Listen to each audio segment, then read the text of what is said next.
ओ हाय, जय जिनेन। आप सबका मेरे खुद के चैनल एस्ट्रो अयति पे बहुत बहुत स्वागत है। मैं हूं अनुज्ञा जैन और लेकर आई हूं जुलाई महीने का राशिफल 2025 के लिए कि जुलाई का महीना कैसा रहेगा पूरा 12 लग्नों के लिए। मैं एक एक करके लेकर आऊंगी। सबसे पहले मैं लेकर आई हूं मेष लगन के लिए, ठीक है। तो चलिए देखते हैं बिना देरी के कि मेष लगन वाले आप लोग के लिए जुलाई 2025 कैसा रहेगा। सबसे पहले मैं कुछ डेट्स बता दूं जो ग्रह गोचर में चेंजेस आ रहे हैं, वो मैं एक बार आपको डेट्स बता देती हूँ, ठीक है। सबसे पहले जो चीज़ है वो है कि बुध वक्री हो रहे हैं आपके 18 जुलाई के बाद से, ठीक है।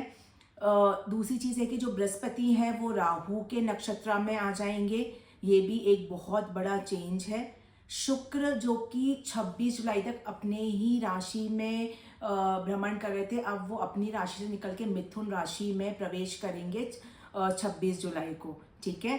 13 जुलाई से शनि वक्री चाल में आ जाएंगे, ठीक है। तो ये कुछ डेट्स हैं जो कि आप लोग के लिए बहुत ज़्यादा महत्वपूर्ण रहेंगी जुलाई महीने का राशिफल को समझने के लिए। अब मैं बताती हूँ कुछ डेट्स ऐसी होती हैं जिसपे कि हम लोग को कोई इंपॉर्टेंट डिसीजन या फिर हमको कोई नई चीज़ स्टार्ट करनी है, तो उन डेट्स पे हमको जनरली अवॉइड करना होता है कि हम नहीं करें, ठीक है। तो वो डेट्स तब आती हैं जब लगन से चंद्रमा 6वें 8वें या 12वें में भ्रमण करते हैं, तब ये डेट्स आती है। और इन डेट्स पे हम लोग को बहुत ज़्यादा सावधानी रखनी पड़ती है, और करना ही है तो भगवान का दर्शन करके ही कुछ काम को करना चाहिए, और या फिर अवॉइड कर सके तो अवॉइड करना चाहिए। वो है 1, 2, 3 जुलाई को चंद्रमा 6वें रहेंगे, 9, 10, 11 को चंद्रमा आपके 8वें रहेंगे, और 16, 17, 18 को चंद्रमा आपके लग्न से 12वें रहेंगे। इन डेट्स को आप लोग को जनरली चीज़ें अवॉइड करने की ज़रूरत पड़ेगी, ठीक है।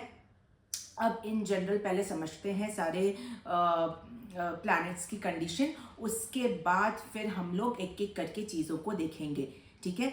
मेष लगन वाले आप लोग का जो लगन है, लगन लॉर्ड है मंगल, वो अभी 5th हाउस में प्रवेश कर रहे हैं, ठीक है। तो ये अच्छी कंडीशन है, मैं ऐसा नहीं बोलूँगी आप लोग के लिए कि बहुत बेकार कंडीशन है, ठीक है।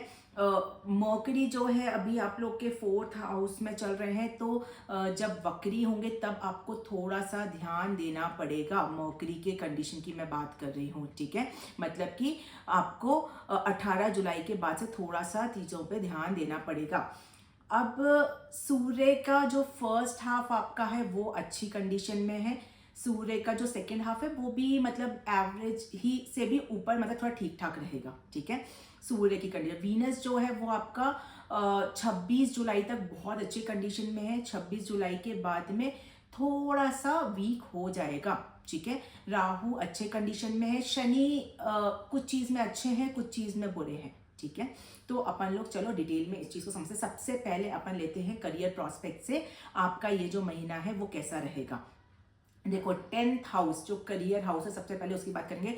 उसका जो लॉर्ड है सैटर्न, वो आपके 12th हाउस में कर रहा है। देखो अगर जब लगन लॉर्ड मतलब करियर का लॉर्ड आपका 12th में चला गया, तो करियर प्रोस्पेक्ट से थोड़े स्ट्रगल्स तो आपके रहेंगे, बहुत ज़्यादा चले, मतलब बहुत ज़्यादा मेहनत होगी, बहुत रिस्पॉन्सिबिलिटी आएगी, पर आप लोग को रिजल्ट उतना नहीं मिलेगा। लेकिन अगर आपका कोई फील्ड वर्क है तो उसमें आपको तरक्की देखने को मिलेगी। या फिर मैं बात करूँ दूसरे लैंग्वेज में कि कोई आप फॉरेन कनेक्शन में कोई काम करते हो, जैसे एमएनसीज वगैरह में करते हो, या आपका इंपोर्ट एक्सपोर्ट का काम है, या फॉरेन से कोई आपका काम है, या कोई लेना देना है, तो आपके लिए बहुत ही ज़्यादा अच्छा टाइम है। उनके लिए उतना ज़्यादा स्ट्रगल नहीं रहेगा। लेकिन बाकी और लोगों की मैं अगर बात करूँ तो थोड़ा सा आप लोग को अपने करियर प्रॉस्पेक्ट्स में, अपने हायर अथॉरिटीज से बात करने में, या आपसे जो नीचे के एम्प्लॉयज़ हैं उनसे बात करने में थोड़ा सा सावधानी आप लोग को रखनी पड़ेगी, ठीक है। अगर आप लोग शेयर मार्केट में इन्वेस्ट करते हो, ठीक है, अगर आप लोग का शेयर मार्केट का ही काम है प्रॉपर, तो उसमें भी मैं आपको बोलूँगी थोड़ा सा अभी एकदम से क्विक इन्वेस्टमेंट बिल्कुल भी मत करिएगा, थोड़ा सावधानी ही रखिएगा। अब दूसरी चीज़ ये है कि जो बिजनेस का लॉर्ड है जो है वीनस, शुक्र, आपका 7th हाउस का जो लॉर्ड है वीनस वो है शुक्र, वो 26 जुलाई तक बहुत अच्छे कंडीशन में अपने ही राशि में है। तो जिनको बिजनेस से रिलेटेड कोई नया काम स्टार्ट करना है, कोई न्यू वेंचर अपना स्टैब्लिश करना है, ठीक है, या बिजनेस को आगे बढ़ाना चाहते हो, तो उसके लिए बहुत अच्छा टाइम है, क्योंकि उसके बाद वीनस निकल के आपके 3rd हाउस में आ जाएगा, तब वो बहुत अच्छी कंडीशन नहीं रहेगी। लेकिन अभी आप कोई नया स्टार्ट कर सकते हो। और 26 जुलाई के बाद में जो लोग का डिजिटल काम कोई है, ठीक है, जैसे कोई ऐप के थ्रू आप लोग काम करते हो, या फ्रीलांसर हो, ठीक है, या कंटेंट राइटर हो, उनके लिए बहुत अच्छा टाइम रहेगा। नॉर्मली मैं अगर बात करूँ तो सूर्य भी आपका 15 तक वहाँ पर भ्रमण करेंगे, ठीक है, और गुरु की कॉम्बिनेशन है आपके 3rd हाउस में। तो ऑनलाइन वाला जो डीलिंग है, ऑनलाइन कोई काम आप लोग करते हो, तो उसके लिए बहुत अच्छा टाइम है। और 26 जुलाई के बाद में, क्योंकि वीनस आपका वहाँ पे आ जाएगा 3rd हाउस में, तो जो लोग ऐप के थ्रू अपना सैलून का काम करते हैं, रेस्टोरेंट्स, जोमेटो वगैरह का कोई ऐसा काम है, स्विगी वगैरह जो ऑनलाइन डिलीवरी आप लोग करते हो, ठीक है, या फिर कोई भी कॉस्मेटिक ज्वेलरी सेल करते हो, ऐसा कोई काम करते हो, तो 26 जुलाई के बाद से आप लोग के लिए टाइम काफ़ी अच्छा है। एक जो ध्यान देने वाली चीज़ है करियर प्रोस्पेक्ट से, वो ये है कि बुध आपका 18 जुलाई के बाद में वक्री हो रहे हैं, ठीक है। कब से वक्री हो रहे हैं? 18। तो उसके बाद से अगर आपको कोई डॉक्यूमेंटेशन, किसी का कंटेंट राइटिंग का काम है, या कोई डॉक्यूमेंटेशन रिलेटेड कोई काम करते हो, तो आप लोग को एक बार क्रॉस चेक करना पड़ेगा, तभी आप लोग आगे बढ़ सकते हो। या प्रॉपर्टी रिलेटेड कोई पेपर्स है, तो प्लीज़ उसको एक बार अच्छे से चेक कर लेना, तभी आगे बढ़ना, नहीं तो कुछ ना कुछ गड़बड़ी होने के चांसेस बिल्कुल है, ठीक है। अब क्या है कि राहु गुरु के नक्षत्र में आएगा, गुरु राहु के नक्षत्र में आ जाएगा, ठीक है। तो क्या होगा, राहु भी आपका बहुत अच्छे कंडीशन भाव कर रहा है कि अब आप लोग क्या होगा कि दुनिया के अंदर रह के ही नहीं, दुनिया के बाहर निकल के आप लोग काम करने की कोशिश करोगे। मतलब पूरा सोशल नेटवर्किंग के थ्रू आप लोग आगे बढ़ने की कोशिश करोगे, और वो चीज़ आप लोग के लिए अच्छी, आपको नए नए आइडियाज़ मिलेंगे, न्यू आइडियाज़ को आप इम्प्लीमेंट कर सकते हो।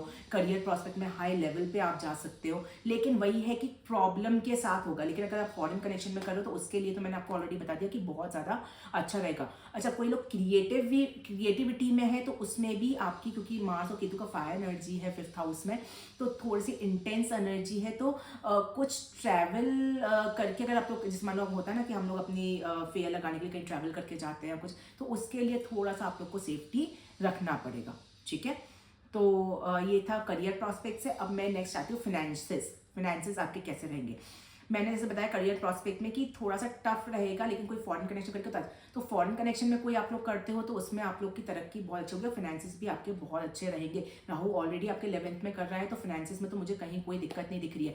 2nd हाउस आपका होता है सेविंग का, शुक्र भी 26 जुलाई तक वहीं पर ही भ्रमण कर रहे हैं, तो उसमें भी कहीं कोई दिक्कत है। हाँ, प्रॉपर्टी वगैरह में अगर आपने इन्वेस्टमेंट किया है फाइनेंसिस में, तो उसमें हो सकता है कि मर्करी जब 18 तारीख के बाद रेट्रोग्रेड होती है, तो हो सकता है कि कोई पेपर्स आपके गलत हो जाए, तो कोई डील आपकी कैंसिल हो जाए, वो जरूर पॉसिबिलिटी है, जिससे कि आपका इन्वेस्टमेंट में कुछ गड़बड़ी हो जाएगी, तो वो जरूर पॉसिबिलिटी है। अदरवाइज मैं बात करूँ तो फाइनेंसिस वाइज में मुझे कहीं कोई भी दिक्कत आपके चार्ट से बिल्कुल नहीं दिख रही है। लक पूरा सपोर्टिव है, कहीं कोई दिक्कत नहीं दिख रही है मेरे को उस प्रॉस्पेक्ट से भी, ठीक है। बस थोड़े टाइम तक, अभी गुरु 5 जुलाई तक अस्त रहेंगे, तो थोड़ा अभी 4-5 दिन जो है जुलाई के स्टार्टिंग में, तो थोड़ा सा लक उतना सपोर्टिव नहीं है, लेकिन 5 जुलाई के बाद में चीज़ें वापस से रूटीन वर्क में आ जाएंगी, कहीं कोई भी दिक्कत आप लोगों को फाइनेंसिस वाइज नहीं जाएगी, ठीक है। अब मैं आती हूँ फैमिली एंड रिलेशनशिप पे, ठीक है। फैमिली एंड रिलेशनशिप की मैं बात करूँ तो सबसे इम्पॉर्टेंट चीज़ जो है वो ये है कि जो लोग अभी कंसीविंग लेडीज़ हैं, ठीक है, कौन है कंसीविंग लेडीज़ हैं, उन लोग को बहुत ही ज़्यादा केयरफुल रहना पड़ेगा। क्यों? क्योंकि मार्स केतु की फायर एनर्जी है आपके 5th हाउस में, तो पूरे जुलाई उसमें जो लोग भी कंसीविंग लेडीज़ हैं, अपना हेल्थ का बहुत ज़्यादा ख्याल रखना है। किसी को ऑलरेडी बहुत टाइम से कोई प्रॉब्लम चल रही है, जैसे हार्ट रिलेटेड कोई प्रॉब्लम चल रही है, ठीक है, चेस्ट रिलेटेड कोई दिक्कत है, स्मोकिंग बहुत ज़्यादा करते हो, तो प्लीज़ अभी थोड़ा सा इस पूरा जुलाई में आप लोग को केयरफुल रहना पड़ेगा, बहुत ज़्यादा दिक्कत हो जाएगी। अब आप लोग का जो मंगल है वो 28 जुलाई तक हो, या 28 जुलाई के बाद मंगल आपका मूव करके भी 6th हाउस में आ जाएगा, तो वो भी एनिमीज़ के लिए कोई बहुत एनिमीज़ बन रहे हो, आप लोग नहीं जीत पा रहे हो, तो वो एंड ऑफ जुलाई में चांसेस है कि आप अपने एनिमीज से जीत सकते हो, ठीक है। फैमिली प्रॉस्पेक्ट से बात करूँ, फैमिली में कोई डिस्टर्बेंस आपका चल रहा था, तो अब चीज़ें आपकी सॉल्व होंगी, क्योंकि शुक्र आपका अपने ही घर में आ गया है। आप रेनोवेशन की तरफ जा सकते हो, फैमिली मेम्बर से मिल सकते हो और फैमिली के साथ पार्टी कर सकते हो। तो ये सब एनर्जी बहुत ज़्यादा स्ट्रॉन्ग है, आप लोग को इस टाइम पे यूटिलाइज करना चाहिए। पार्टनर के साथ रिलेशंस बहुत खराब चल रहे थे, तो अब पार्टनर के साथ आपका इमोशनल अटैचमेंट बहुत बढ़ेगा, आप लोग रोमांटिक हो जाओगे, रोमांटिक लाइफ आप लोग जी पाओगे जुलाई में, अगर आप लोग एरीज लगन के हो तो। पार्टनर्स के लिए भी मैं बात चाहे वो बिजनेस पार्टनरशिप है वो भी स्ट्रॉन्ग होगी, और मैरिड लाइफ की पार्टनरशिप है वो भी बहुत ज़्यादा स्ट्रॉन्ग और रोमांटिक आप लोग की हो जाएगी। लव लाइफ की बात करूँ तो उसमें टकरार हो सकती है आप लोग की, लेकिन जुलाई में एंड तक जाते जाते चीज़ें काफ़ी सॉल्व आप लोग की हो जाएंगी। ठीक है, सूर्य 15 मतलब मिड ऑफ जुलाई से सूर्य आपका 4th हाउस में आ जाएगा। ठीक है, तो थोड़ा सा मैं ये बोलूँगी कि मम्मा पापा मतलब मदर की हेल्थ में थोड़ा सा प्रॉब्लम आ सकती है, मदर से कुछ काम के प्रॉस्पेक्ट के तो कुछ दूरियां आपकी आ सकती हैं, आप दूर कहीं जा सकते हो अपने मम्मा से, तो ये बहुत पॉसिबिलिटी है। फादर की हेल्थ और मम्मा की हेल्थ का ऐसा मुझे नहीं, बस मदर से थोड़ा दूर जाने का। अच्छा, छोटे भाई बहनों से रिलेशन आपको बहुत मेंटेन रखना पड़ेंगे, किससे, सॉरी बड़े भाई बहनों से साथ में। ठीक है, क्योंकि राहु आपका 11th हाउस में भ्रमण करना है, तो बड़े भाई बहन जो है उनसे रिलेशन थोड़े से आप लोग के खराब हो सकते हैं। ठीक है, तो फैमिली प्रोस्पेक्ट से मैं बात करूं तो मैंने आप लोग को बता दिया कि जो कंसीविंग लेने बहुत ध्यान है, बच्चों से रिलेशंस निभाने में थोड़ा आपको ध्यान रखना। लव लाइफ में बहुत अच्छे नहीं, लेकिन मैरिड कपल्स में, मैरिड लाइफ में फैमिली के साथ टाइम स्पेंड करने में, पार्टीज, घर में कोई पार्टी हो सकती है, कोई न्यू फंक्शन आ सकता है, तो उन सब प्रोस्पेक्ट से बहुत अच्छा आप लोग का टाइम है। ठीक है, बस बड़े भाई बहन उनके हेल्थ का या उनसे साथ थोड़ा सा ओपिनियन डिफरेंस आप लोग का आ सकता है, ये चीज आप लोग को बहुत ज्यादा ध्यान देनी पड़ेगी। दूसरी चीज जो है अब मैं आती हूँ आप लोग का हेल्थ। ठीक है, हेल्थ प्रोस्पेक्ट से मैं अगर बात करूं तो मंगल आपके 28 जुलाई के बाद से मंगल 6th हाउस में आ जाएंगे। तो देखो हेल्थ रिलेटेड तो बहुत ज़्यादा दिक्कतें मुझे नहीं दिख रही, बस जो मैंने एक पॉइंट आपको बताया, किसी को अगर हार्ट रिलेटेड कुछ प्रॉब्लम है या फिर चेस्ट रिलेटेड कोई दिक्कत है, ब्रीदिंग में कोई प्रॉब्लम है, तो थोड़ा सा आप लोग को केयरफुल रहना पड़ेगा। ठीक है, वो आप लोग अवॉइड नहीं कर सकते हो। और किसी को ब्लड रिलेटेड कोई प्रॉब्लम है तो वो भी आप लोग नहीं अवॉइड कर सकते हो। कंसीविंग लेडीज़ हैं उनको बहुत ज़्यादा अपने हेल्थ का ख्याल रखना है। ठीक है, आपके बच्चों की हेल्थ की वजह से आपको ज़्यादा टेंशन हो सकती है, तो बच्चों की हेल्थ का भी आप लोग को थोड़ा सा ध्यान देने की ज़रूरत पड़ेगी। बाकी तो हेल्थ रिलेटेड में बात करूँ तो मुझे बहुत ज़्यादा डिफिकल्ट है, मुझे ये दिख रहा है कि आपके ज़्यादा हेल्थ से रिलेटेड दूसरों के हेल्थ पे आपके पैसों के खर्चा हो सकता है, वो बहुत ज़्यादा पॉसिबिलिटी आप लोग के साथ है, चाहे वो बच्चों की हेल्थ का हो, ठीक है, चाहे वो बड़े भाई बहनों की हेल्थ में प्रॉब्लम आ जाए, तो वैसे मुझे चीज़ें होते हुए दिख रही है। आपको तो बस स्मोकिंग अगर करते हो या कुछ वैसा कोई गलत काम करते हो तो वो अवॉइड करने की जरूरत है। और कोई हार्ट पेशेंट ऑलरेडी कोई प्रॉब्लम है हार्ट रिलेटेड या ब्रीदिंग इशू है, तो वो थोड़ा सा आगे पनप सकता है। ठीक है, बाकी हेल्थ रिलेटेड तो नॉर्मली ठीक है आप लोग का। मैं आती हूँ एजुकेशन रिलेटेड। एजुकेशन रिलेटेड बात करूँ तो देखो अब आप लोग का टाइम है कि आप लोग कोई मेंटोर हायर करके उसके अकॉर्डिंग चीज़ों में चलना चाहिए, और दुनिया के सामने निकलो, सोशल नेटवर्किंग मिलो, सेमिनार्स करो। ठीक है, जितने सेमिनार्स करोगे उतने आपको आइडियाज आएंगे और आप लोग को पता चलेगा कि हाँ आजकल लाइफ में ये भी एजुकेशन चल रही है, ये भी एजुकेशन चल रही है, तो उस प्रोस्पेक्ट से आप लोग का टाइम अच्छा है।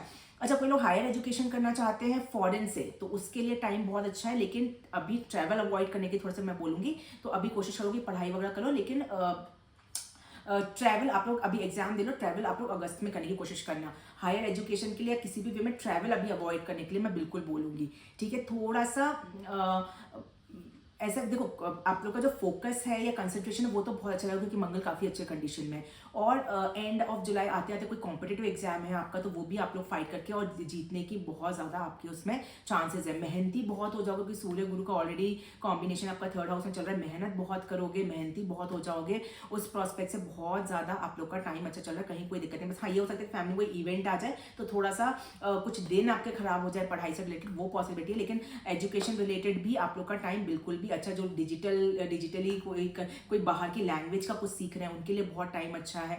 ठीक है, कोई मार्केटिंग से रिलेटेड कुछ चीज़ें सीख रहे हैं उसके लिए बहुत अच्छा है, फाइनेंस से रिलेटेड कोई सीख रहे हैं या कोई कोर्स कर रहे हो, कोई पढ़ाई कर रहे हो, उस प्रोस्पेक्ट से आप लोग का टाइम बहुत अच्छा है। मेरे को उस रिलेटेड बिल्कुल भी दिक्कतें आप लोग की नहीं दिख रही हैं।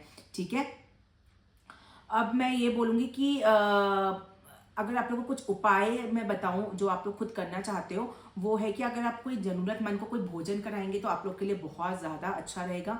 नीम के पेड़ में आप लोग जल डाल सकते हो, वो भी आप लोग के लिए बहुत अच्छा रहेगा। और जो हिंदू है वो लोग हनुमान चालीसा पढ़ सकते हैं, और जो लोग जैन है वो लोग वास्तु पूजा भगवान की जाप दे सकते हैं। तो ये रेमेडीज हैं जो आप लोग करोगे तो जुलाई का महीना आप लोग का और अच्छा रहेगा। होप आप लोग जुलाई का महीना बहुत एंजॉय करो। थोड़ी सी हाई एनर्जीज है तो अभी ट्रैवल वगैरह करना जनरली अवॉइड करने की कोशिश करो, और खुश रहो, हैप्पी रहो। All the very best, bye bye, take care.